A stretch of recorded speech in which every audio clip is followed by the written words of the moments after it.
Así es la lujosa vida de Paquita, la del barrio, la enorme fortuna que quiso mantener en secreto. La enorme fortuna que quiso mantener en secreto. Repetimos el título porque es, a la vez, declaración y candado, te anuncia un recorrido por la figura pública que enarboló frases incendiarias y canciones que se volvieron consignas. Pero también te advierte que iremos más hondo, hasta el inventario íntimo de una vida hecha de pérdidas privadas, negocios discretos, contratos robustos, compras por impulso y símbolos de poder que vistió como armadura. Este documental no se limitará a la cronología de éxitos, conectará los puntos entre una infancia apretada en Veracruz, el ascenso desde un pequeño negocio de comida y canto en la capital, la construcción del personaje que decía lo que nadie se atrevía y la consolidación de un patrimonio que, para muchos, parecía incompatible con su origen. Nos detendremos en lo que el público vio y en lo que rara vez se explica. ¿Cómo pasa una mujer de cantar en una fonda a negociar giras internacionales? ¿Qué compra? ¿Cómo invierte? ¿Qué guarda y qué exhibe? ¿Quiénes fueron sus aliados, sus promotores, sus banqueros y sus joyeros? ¿Qué tanto de su fortuna estaba en efectivo, en ladrillo o en canciones? Ese es el pacto de este guión, narrar con pasión y rigor. Habrá contexto histórico y color de época, pero también contabilidad emocional, cuando existan números y estimaciones de su patrimonio. Mostraremos su mecánica de trabajo, que en nada se parecía a la de una estrella pop fabricada en una oficina. Paquita se hizo a sí misma, aprendiendo a leer un salón ruidoso, a cobrar sin disculpas, a trasladar su clientela de barrio a audiencias masivas, y a traducir esa demanda en cachés, regalías y colaterales, marcas, restaurantes, catálogos y catálogo de catálogo. Esa cadena silenciosa por la cual una canción sigue produciendo décadas después. No habrá condescendencia, revisaremos también las grietas. Escándalos, disputas familiares, contradicciones públicas, declaraciones que inflamaron a unos y liberaron a otros, porque la riqueza de una figura cultural no se entiende sin sus fricciones. Todo iniciará con la niña de alto lucero que cantaba donde la dejaran y con la joven madre que, marcada por un matrimonio áspero, decidió apostar la vida en la Ciudad de México. Seguiremos con la génesis del alias que la volvería leyenda, con el pequeño local que se volvió santuario, con el primer contrato que disparó la curva de ingresos, y con la consolidación de una estética, vestidos de brillo, peinado impecable, lentejuelón como blindaje simbólico. Y cuando lleguemos al capítulo de lujo, lo haremos sin timidez, inventariaremos casas, obras, autos, joyas, viajes, anécdotas de camerino, acuerdos de rider y hábitos de gasto, distinguiendo lo documentado de lo que pertenece a la esfera del rumor, para que el espectador entienda dónde hay dato, dónde hay testimonio y dónde solo hay farándula.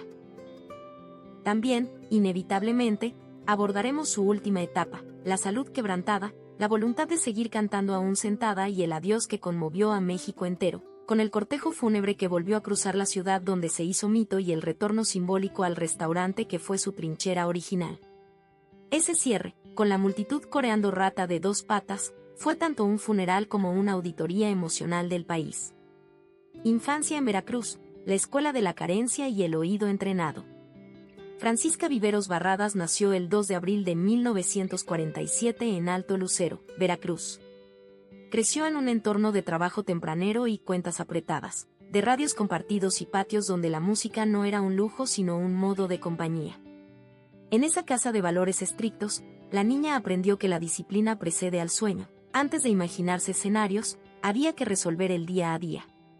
Lo significativo es que, aún en esa economía de esfuerzos, el canto encontró grietas por donde colarse.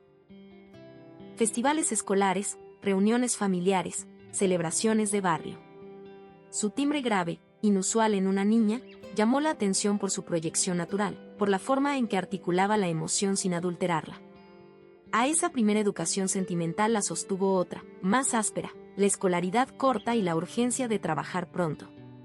La combinación de oficio temprano y vocación artística le imprimió una ética que nunca la abandonaría: llegar puntual, cumplir el programa, dominar el repertorio y no rogar por el aplauso. La carencia, lejos de inmovilizarla, le dio un norte práctico. Y ese pragmatismo sería oro más adelante, cuando tuviera que administrar una carrera sin apoderados todopoderosos, saber cobrar, saber ahorrar, saber en qué gastar y cuándo decir que no. La radio fue su conservatorio. El dial le enseñó fraseo ranchero, bolero de esquina y humor de cantina. Allí entrenó la memoria, aprendía letra y melodía de oído, repitiendo hasta pulir la inflexión. La voz de la niña no sonaba complaciente, tenía filo. Ese filo, con los años, se convertiría en su marca, esa manera frontal de cantar en la cara que electrificaba salones donde la gente come, bebe, conversa, grita. El escenario móvil del barrio fue su gimnasio. Si ahí lograba callar mesas, cualquier teatro sería manejable. La adolescencia trajo la primera gran encrucijada, una relación con un hombre mayor, la maternidad, el descubrimiento de una vida con puertas cerradas. Ese tramo se suele contar como herida, y lo es, pero también es bisagra narrativa, porque ahí se forja su determinación de salir de su pueblo, dejar a los hijos temporalmente al cuidado de su madre y apostar todo a una ciudad que, a su modo, sería tan ruda como generosa. En ese gesto, sin saberlo, delineó la ética que marcaría su carrera: asumir costos, pedir poco y ponerlo todo. A diferencia de otras biografías donde la suerte aparece temprano, aquí la fortuna tarda.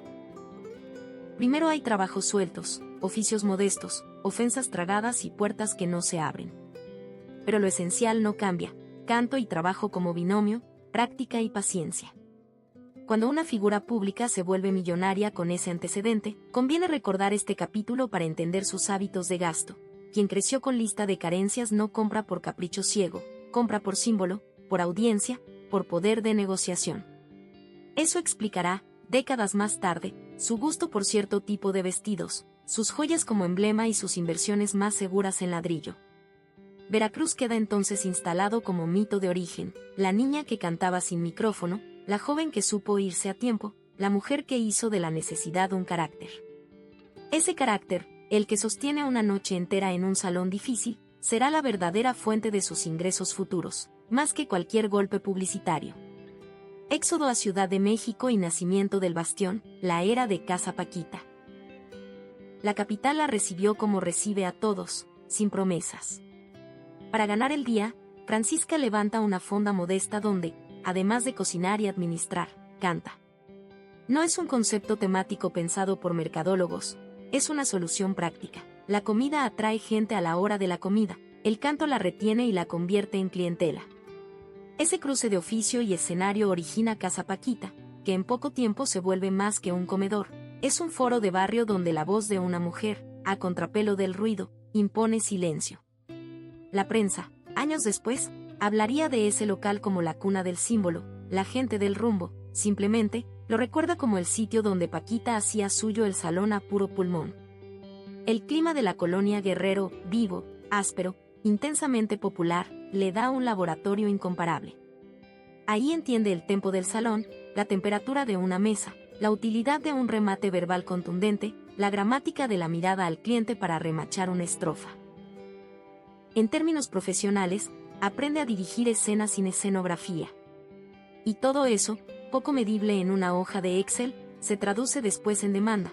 El boca a boca trae más público, los promotores empiezan a pasar, las ganas de verla en un escenario más grande se multiplican. El mote La del Barrio no es un ardid de agencia, es una verdad descriptiva. Canta donde viven los suyos, dice lo que ellos dicen sin micrófono, cobra lo justo y no finge finura ajena. Ese no fingir se vuelve mercancía premium. Cuando más tarde firme con disquera y entre en televisión, lo que venderá no será una fantasía, sino la intensificación de esa autenticidad. Por eso su salto a la pantalla no diluye al personaje, lo amplifica. El pequeño negocio también es escuela de finanzas. Sin avales ni padrinos, Casa Paquita le enseña flujo, proveedores, márgenes y, muy importante, el valor de la propiedad. Tener el local es libertad. Nadie la puede echar, puede cerrar tarde si lo amerita, puede reinvertir en sonido, en cocina, en vestuario. Ese aprendizaje deja huella. Cuando más adelante lleguen los cheques grandes, el ladrillo volverá a ser opción preferida, porque asegura patrimonio tangible frente a una industria donde lo intangible, la fama, hoy vale y mañana no. Paralelamente, la radio y los programas de variedades comienzan a asomarse. Un primer golpe televisivo en la segunda mitad de los 80 valida lo que el barrio ya sabía.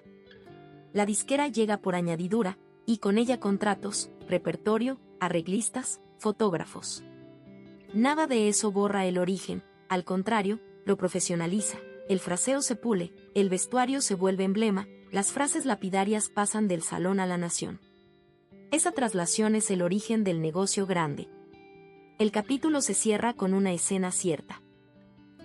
La puerta del local, la calle que huele a fritanga, la voz que sube por encima del tráfago y el primer promotor que se queda en la acera a escuchar. En esa imagen cabe toda la promesa económica futura. Si ahí funciona, en todas partes funcionará. Y funcionó. Del salón a la masividad, el personaje, los himnos y la economía del golpe franco. Una vez que la televisión la muestra, la nación descubre que no está frente a una cantante más de ranchero, sino frente a una declamadora frontal que convierte la letra en acto de justicia sumaria. Donde otros imploran, ella acusa. Donde otros implosionan, ella explota. Donde otros sostienen el vibrato, ella sostiene la mirada. Esa dramaturgia compacta no requiere coreografías, basta con el vestido que brilla, la postura firme, el micrófono ligeramente retirado al remate y la frase que se vuelve trending antes del trending. El mercado responde con lo que el mercado sabe hacer, más llamadas, más fechas, más caché. Las canciones que ya funcionaban en mesas y barras se vuelven himnos masivos. 3 veces te engañé, cheque en blanco, rata de 2 patas. La economía del catálogo se activa. Cada tema comercializado alimenta repertorio, cada repertorio bien administrado alimenta taquilla, cada taquilla un nuevo caché negociable, y de ahí derivan patrocinios, derechos, sincronizaciones. La cadena de valor, que para algunos artistas se queda en la venta del disco, en su caso despliega varias ramas.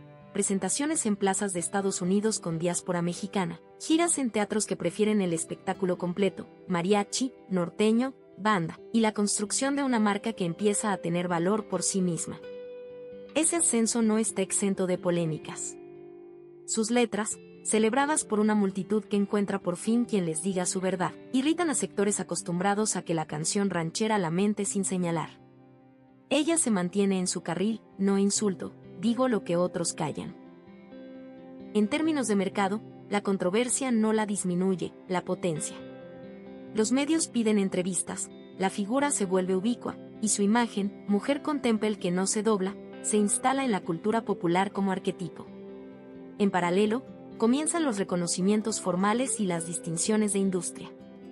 Bien entrada su trayectoria, recibe honores de alto perfil, como el Billboard Latin Music Award for Lifetime Achievement en 2021, sellos que, más allá del brillo simbólico, alimentan nuevas ventanas de exhibición, impulsan streaming y generan revalorización del catálogo. Los obituarios de febrero de 2025 subrayarán esa doble condición, ícono popular y referente cultural de largo aliento. No menor es el efecto urbano de su personaje. En la Ciudad de México, su nombre ya no remite solo a un repertorio, remite a un mapa sentimental, Colonia Guerrero, Garibaldi, Paseo de la Reforma, el propio Palacio de Bellas Artes como horizonte. Esos lugares, donde se cruzaron su trabajo y su mito, reaparecerán como estaciones del cortejo fúnebre, cerrando la parábola con una precisión poética que ningún productor habría osado planear. La ciudad despidiendo a Paquita en los mismos espacios que la ayudaron a existir. Finalmente, hay una economía invisible que se activa en torno suyo, la de los músicos que trabaja, los sastres que le visten, los estilistas que le montan la cabellera, los joyeros que le ofrecen piezas de escenario, los promotores regionales que la llevan a ferias y palenques, los sonidistas que conocen de memoria su dinámica. Ese ecosistema, que suele olvidarse en la crónica de lujo, es parte real de su riqueza, la red de lealtades profesionales que asegura que un espectáculo salga bien y que, por lo mismo, se pueda cobrar caro, y con razón. Política, salud y el temple de seguir, candidaturas, dolor físico y voluntad de escenario. La historia de Paquita incluye una línea política que, a muchos, sorprendió. En 2021, aceptó contender por una diputación local en Veracruz. No era un gesto caprichoso, sino la extensión lógica de décadas de interpelar a la autoridad desde el escenario. Más allá de los resultados, la sola candidatura reveló la estatura simbólica de su figura. La mujer que hablaba por otras en canción también podía, a juicio de muchos, representarlas en el Congreso. La prensa internacional registró esa deriva y, con ella, la persistencia del mito de la mujer popular que no se acomoda en el adorno. A la par, los años cobraron sus cuentas. Ingresos hospitalarios, neumonía, dolor del nervio ciático, temporadas con movilidad reducida, la silla de ruedas temporal. Y, sin embargo, la voluntad del oficio, cantar sentada si era preciso, dosificar el setlist, ajustar el tono, pero presentarse. Esa terquedad, que algunos entrevistadores describieron como bravura, no era pose, era ética de trabajo. Una ética que el público premió con boletos agotados incluso cuando el cuerpo ya no permitía el despliegue de antaño. Es imposible exagerar el costo físico de décadas de escenarios, viajes rutinarios, horarios cambiantes, sonido a volumen de feria. La mayoría del público ve el vestido brillante, pocos ven los tratamientos, las infiltraciones, los fármacos dosificados, el cálculo de esfuerzos. Por eso, cuando en los últimos años decidió bajar el ritmo, nadie, en serio, lo tomó como una retirada, lo leyeron como una administración sensata de un cuerpo valiente. El tiempo se notó también en su relación con los medios. Paquita nunca fue de la lágrima fácil en cámara, habló lo suficiente, se reservó lo indispensable. Esa economía del testimonio, en tiempos de hiperexposición, fue otra forma de lujo, guardarse lo propio, no convertir todo en contenido, no negociar la intimidad por centímetros de rating. Desde la perspectiva de patrimonio, ese pudor también protege. Cuanta menos información financiera explícita se expone, menos incentivos hay para interpretarla torcidamente. Y, en el centro, el público. Hubo una complicidad que no dependía del estado de salud, bastaba su presencia. Los auditorios sabían que cada aparición podía ser la última de esa temporada, y respondían con gratitud. Esa gratitud, que no se compra, es, paradójicamente, un activo que sostiene precios de taquilla y demanda estable cuando muchos contemporáneos ya no llenan. El desenlace, en febrero de 2025, tomaría al país con el corazón preparado y, aún así, dolido. La noticia corrió con rapidez. Había muerto a los 77 años en su casa de Veracruz. La confirmación llegó de fuentes oficiales y agencias internacionales. El resto fue un oleaje de homenajes, playlists, portadas y recuerdos que pusieron su obra en todas partes a la vez. Lujos, patrimonio y excentricidades, casas, autos, joyas, viajes, trastienda de una fortuna. Aquí abrimos la puerta que muchos quieren. La del inventario. La primera pieza clave del patrimonio de Paquita fue el inmueble. Su residencia veracruzana, amplia, con jardín y espacios de reunión, funcionó como refugio entre giras y, en sus últimos años, como sede de su vida cotidiana. A esa casa se suman propiedades vinculadas a su historia laboral, el local de Casa Paquita en la colonia Guerrero, lugar donde su voz se templó y que, con el tiempo, dejó de ser solo negocio para volverse símbolo. En la cultura de artistas que surgieron de abajo, el ladrillo no es un lujo frívolo, es un abrigo contra la volatilidad de la industria. En materia de movilidad, la artista transitó de vehículos utilitarios a camionetas de alta gama con paquetes de seguridad, la preferencia en un circuito que incluye plazas duras, traslados nocturnos y rutas de carretera. No es ostentación, es logística, espacio para vestuario, equipo y staff esencial, y blindaje cuando lo exigía la ruta.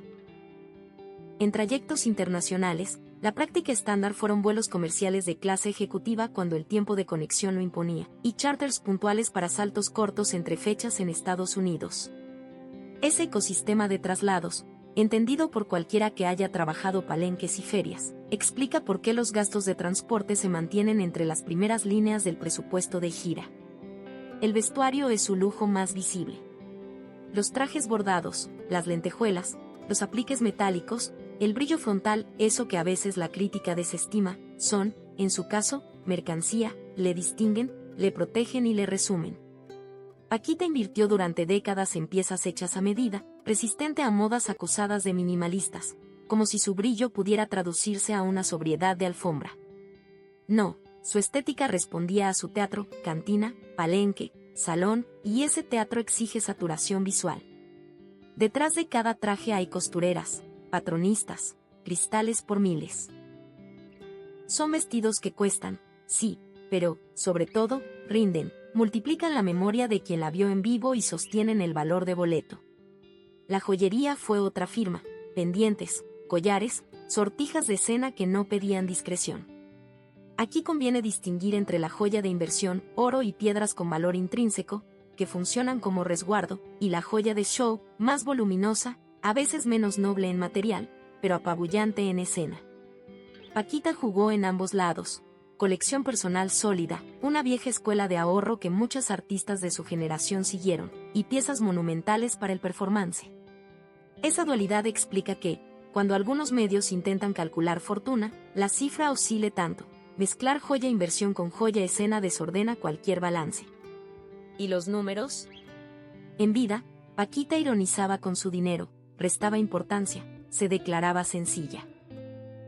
Tras su muerte, sitios de entretenimiento y radio musical aventuraron estimaciones aproximadas de su patrimonio, hasta $10 millones, cifras que deben leerse como lo que son, aproximaciones mediáticas, no estados financieros auditados. Aún así, sirven para dimensionar el orden de magnitud de un artista con catálogo vigente, décadas de taquilla y propiedades. No hablamos de millones fugaces, hablamos de una riqueza consolidada a través del tiempo. Las excentricidades, presentó pocas y útiles. Su reader pedía lo razonable para cuidar la voz y él vio a salir. Donde sí fue inflexible fue en la dignidad de escena, luces bien colocadas, sonido balanceado, respeto al turno de músicos y entrada limpia. Esa exigencia que algunos malinterpretan como capricho es, en realidad, una política de calidad que, a la larga, incrementa el valor de marca y, con ello, el valor económico de cada fecha. Finalmente, sus relaciones de poder fueron menos frívolas y más estratégicas de lo que la prensa rosa supondría. Promotores serios, mariachis de primera línea, disqueras con músculo y, en su tramo final, redes de reconocimiento institucional que anclan el catálogo en academias, premios, plataformas. Ese tejido es capital reputacional puro, no se ve, pero paga. Y, como todo lujo invisible, fue quizá su mejor inversión. Rumores, farándula y lo nunca contado, la leyenda de la herencia, pleitos y contradicciones. Como toda figura que incomoda, Paquita vivió rodeada de versiones. Unas tenían base, otras eran humo. Entre las más persistentes, aquella frase, que lanzó con media sonrisa y media verdad, sobre no dejar herencia directa a sus hijos. Dijo lo suficiente para que el tema se volviera pólvora y cayó lo bastante para que nadie pudiera afirmarlo como decreto. Tras su muerte, algunos medios de entretenimiento insistieron en el misterio de un testamento fuera de reflectores, con cláusulas que priorizarían causas sociales de mujeres agredidas. Son relatos verosímiles con documentación dispar, útiles para entender su aura, insuficientes para jurarlos ante notario. Por eso aquí los marcamos como lo que son, versión de farándula con valor narrativo, no legal. Otra línea de rumor apuntó a supuestas tensiones familiares, reconciliaciones y distancias, administración de bienes, participación en negocios del entorno. Nada extraordinario en una familia extensa con una cabeza de enorme proyección pública y finanzas en movimiento.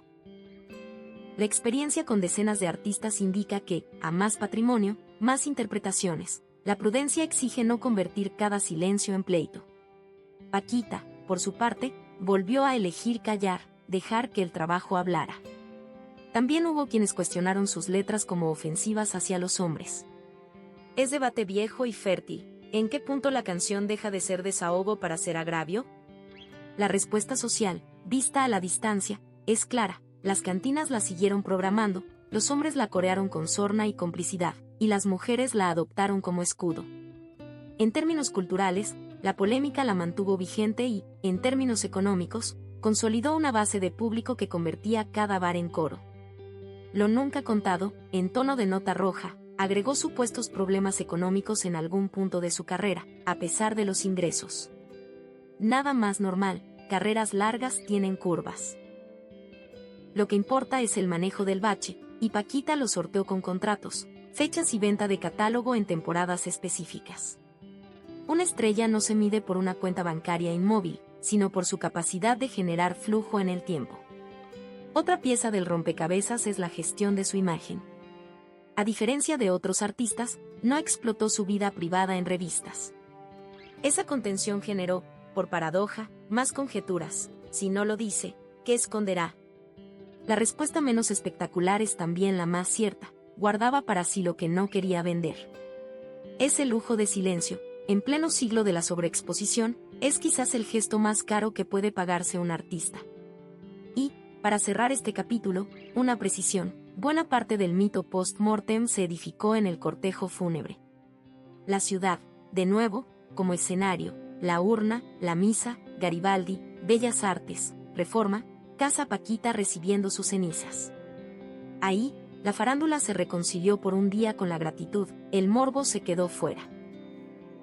Dentro, solo quedó el coro. Últimos años, menos fechas, más familia, cuerpo cansado y voz presente. En la recta final, su vida se achicó a lo esencial: casa, familia, presentaciones contadas, entrevistas precisas. La salud impuso calendario. Hubo neumonías, dolores, un nervio ciático empecinado, hubo silla de ruedas y hubo también retornos breves que el público celebró con una ternura que no cabe en las crónicas. No hacía falta la nota, bastaba verla entrar y la gente ya estaba de pie. En esa fase, la artista entendió algo que muchos nunca aprenden, que uno a tiempo prolonga la carrera más que 10 imprudentes. La casa en Veracruz volvió a ser mundo. Allí recibía, allí descansaba, allí ordenaba recuerdos, vestuarios, fotografías. Para quien ha pasado la vida en carretera, el hogar se vuelve lujo mayor: silencio, jardín, cocina. Ese lujo, que no se presume, vale tanto como un diamante bien cortado, es reposo ganado. En ese reposo, Paquita no abandonó su papel de referente. Siguió opinando breve, sostuvo su bandera, mostró coherencia. La industria, por su parte, hizo lo suyo, antologó, remasterizó, reeditó. Plataformas y radios ataron cabos. El público joven, que la conocía por memes o frases, encontró el cuerpo entero de su obra. El público viejo, que la vivió en cantina, la reencontró sin filtro. Ese reciclaje virtuoso, más allá del homenaje, produce algo muy material: regalías por streaming, sincronizaciones, usos comerciales. Los homenajes en vida importaron. El de Billboard en 2021 no fue cortesía, fue diagnóstico, una carrera capaz de sostenerse por décadas, de generar conversación social y de permanecer traducible a nuevas generaciones. Ese sello no solo legitima, en términos de negocio, multiplica licencias, apariciones y valor del nombre. Vino entonces el punto ineludible, el 17 de febrero de 2025. La noticia trascendió con velocidad, confirmada por fuentes confiables. La forma, en casa, en Veracruz, encendió recuerdos. La niña de Alto Lucero, la mujer que hizo de la capital su plaza, la estrella que eligió morir donde empezó la canción. La reacción nacional e internacional fue inmediata y masiva: instituciones culturales, artistas de todos los géneros, prensa de referencia. La palabra icono dejó de ser exageración. El funeral fue, en rigor, un acto de pedagogía cultural, la ciudad aprendiendo su propia historia al paso del cortejo. La colonia Guerrero, Reforma, Bellas Artes, Garibaldi, y el retorno a Casa Paquita, donde las cenizas, en una urna turquesa con forma de mariposa, se colocaron entre rezos y aplausos. Esa mariposa, metáfora de transformación, fijó la imagen final, del barrio al mito, y del mito al rito. Muerte, cortejo y la contabilidad simbólica del adiós. La muerte de Paquita no fue una noticia, fue un acontecimiento. Agencias internacionales, diarios de referencia y medios culturales encuadraron su vida con precisión. Defensora feroz de las mujeres desde el escenario, voz de desamor y dignidad, legendaria intérprete mexicana. Ese consenso, poco frecuente, evidenció algo que ya sabíamos: su obra cruzó fronteras, clases sociales y generaciones. En el plano fáctico, se reportó la edad, 77, el lugar, Veracruz, y el contexto de salud quebrantado de años recientes. En el plano simbólico, se insistió en su influencia como figura de identidad y resistencia. El cortejo fúnebre devolvió a la ciudad una deuda de honor. No se trataba de cerrar una calle, se trataba de abrir un pasillo de memoria entre sitios que conocían su nombre. En Casa Paquita, el rumor de los años 40 y 50 parecía haberse quedado pegado en las paredes. Garibaldi, con sus trompetas, ofreció su ruido como homenaje. Bellas Artes, a una distancia, prestó su aura de templo laico de la cultura. Reforma, con su modernidad, reconoció a la mujer que modernizó la contundencia del reclamo popular. Y en la colonia Guerrero, el barrio, su barrio, la despidió como se despiden a los propios, con música, con lágrimas y con orgullo. La ceremonia combinó misa y canto, flores y tequila, silencio y coro. No hubo cursilería, hubo veracidad emocional. Se habló de su terquedad, de su generosidad, de sus arranques, se habló de su disciplina, de sus tosudeces logísticas, de su manera de imponer respeto con un gesto mínimo de la mano. La urna turquesa, mariposa detenida, recibió canciones que la convirtieron en relicario. Si la muerte de un artista pesa cuando el pueblo la hace suya, aquí el peso fue incontestable. En paralelo, la industria activó el protocolo, playlists oficiales, listas de reproducción conmemorativas, reposiciones televisivas, especiales de radio. Cada reproducción es memoria y, también, renta. Porque, sí, detrás de la emoción hay contabilidad. Y es correcto que así sea. El patrimonio de un artista no se agota en su vida. Su obra es una empresa cultural que reparte ganancias entre familias, músicos, editoras, sellos, técnicos y, por extensión, comunidades. La pregunta del millón, o de los millones, apareció inevitable. ¿Qué pasa con la fortuna? Algunos medios aventuraron la cifra ya citada, otros, más cautos, se limitaron a hablar de importante patrimonio inmobiliario y derechos de catálogo. Lo sensato es distinguir la prisa periodística del tiempo jurídico.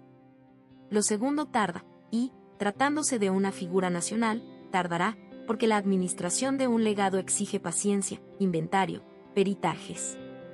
Lo que no tarda es el veredicto emocional. La artista se inscribió en el panteón de la cultura popular mexicana con toga completa. Y esa es, a la larga, la única riqueza que ninguna coyuntura puede devaluar.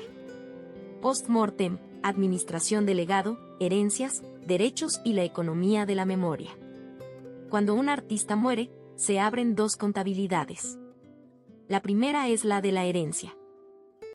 Bienes, cuentas, propiedades, joyas, vehículos, inventarios, avalúos, trámites. Probablemente veremos comunicados, silencios sabios y acuerdos a puerta cerrada. La segunda es la del legado, quien administra el catálogo, quien negocia sincronizaciones, que sello gestiona reediciones, como se autorizan homenajes. Si la familia acierta a unir ambas contabilidades, el patrimonio económico y simbólico se refuerzan mutuamente. En el caso de Paquita, el ladrillo jugará un papel central, casa veracruzana, local histórico en la capital, espacios asociados al relato familiar. Conservar, abrir al público y curar memorias son decisiones que implican costos y beneficios. Un memorial bien gestionado puede convertirse en polo cultural, a la vez, fuente de ingreso sostenida. A nadie debería escandalizarle, la cultura popular también se preserva con presupuestos reales. El catálogo es la joya mayor. Sus canciones no solo viven en repertorios de mariachi. Atraviesan escenas urbanas y cotidianas, bodas y rupturas, bares y playlists de madrugada. Gestionar bien ese repertorio implicará cuidar la calidad de remasterizaciones, elegir duetos póstumos con criterio y blindar el uso de su nombre frente a oportunismos. En ello, las alianzas con sellos y plataformas de prestigio serán decisivas. Los rumores sobre un testamento secreto que privilegiaría causas sociales de mujeres agredidas encajan con su perfil público y con su historia de escenario, pero mientras no exista confirmación legal, merecen guardarse en la zona de lo verosímil aún no probado. Que algunos medios lo hayan difundido no lo convierte en documento, que su vida apunte en esa dirección no lo vuelve mandato. La prudencia, de nuevo, es lujo. En perspectiva, la economía de la memoria de Paquita será saludable por una razón de hierro. Pocas figuras tienen un atributo tan claro de identidad. Su fraseo, su estética, su contundencia, su humor y su patos construyeron una marca indeleble. Esa marca, bien cuidada, generará por décadas ingresos y, lo más importante, sostendrá viva la conversación cultural en torno a la dignidad y el desahogo que sus canciones movilizaron. Mientras tanto, el país seguirá cantándola. Y cada vez que un salón calle su ruido para oír un remate, ese silencio será, también, una forma de capital. Si hubiera que escoger un solo lujo en la vida de Paquita, no sería una casa ni un collar, sería el lujo de la coherencia. Entró por la puerta más difícil, la del barrio, habló claro cuando convenía callar, cobró cuando muchos regalaban, invirtió en lo que se toca. Se vistió para el teatro que la hizo y sostuvo a su gente con un código de trabajo que rara vez falla, lo hacemos bien o no lo hacemos. Ese lujo, el de no pedir permiso para existir, fue su verdadero diamante. La enorme fortuna que se le atribuye no nació de milagros ni de padrinazgos invisibles, nació de la suma obstinada de noches ganadas en salones ruidosos, de contratos negociados con la frente en alto, de un catálogo que sigue dando y de ladrillos bien puestos. Lo demás, los rumores, las versiones, las cifras que van y vienen, son ruido alrededor de una verdad simple. La riqueza más inexpugnable de Paquita, la del barrio, es que México entero la reconoce como propia. Murió en su casa, fue velada en sus calles, volvió a su restaurante convertido en altar y se quedó, mariposa turquesa, en el centro de la memoria urbana. El resto es administración. Lo esencial ya ocurrió, la cultura popular tiene, desde hace décadas, una voz menos sola. Esta ha sido la anatomía completa de una vida lujosa en el sentido más amplio. Lujo de carácter, de escenario, de vestidos que cuentan historias, de joyas que deslumbran, de casas que resguardan, de autos que trasladan a una empresa humana llamada Gira, y de un catálogo que hoy es patrimonio colectivo. Si te interesa seguir mirando con lupa y con respeto la vida y la fortuna de los ídolos que hicieron nuestra banda sonora, suscríbete al canal para no perderte los próximos documentales.